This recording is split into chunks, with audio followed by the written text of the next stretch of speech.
Hey, this is Emmy with the Funnel Report. Here's a roundup of this week's top MarTech stories.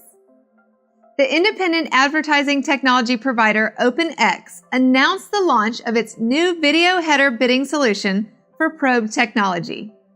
Pinterest is now rolling out its wide format promoted videos to all advertisers through its self-serve ads management platform. Cision announced that Greg Spratto is the company's new Global Chief Operating Officer, bringing over 20 years of experience to the organization. A new study released by Slidely suggests that 47% of consumers say they watch video content on Facebook, compared to 41% who say they do the same on YouTube.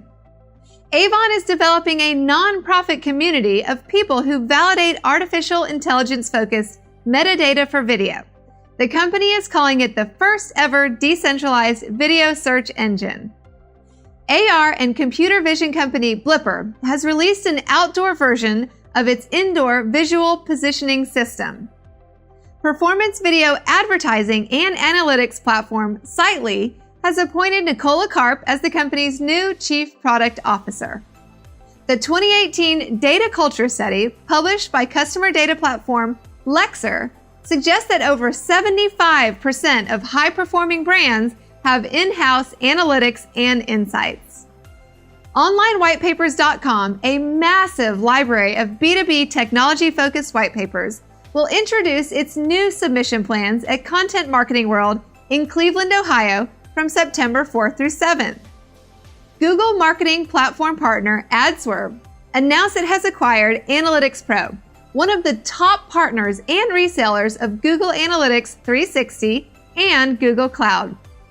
NewsCred announced it is joining the Marketo Accelerate program, the first partner accelerator in the MarTech industry. Bloomreach has expanded its executive team with 2 new hires, David Hurwitz as Chief Marketing Officer and Dave Pomeroy as Chief Financial Officer. For these full stories, head over to techfunnel.com and connect with us on Facebook, Twitter, LinkedIn, and Instagram.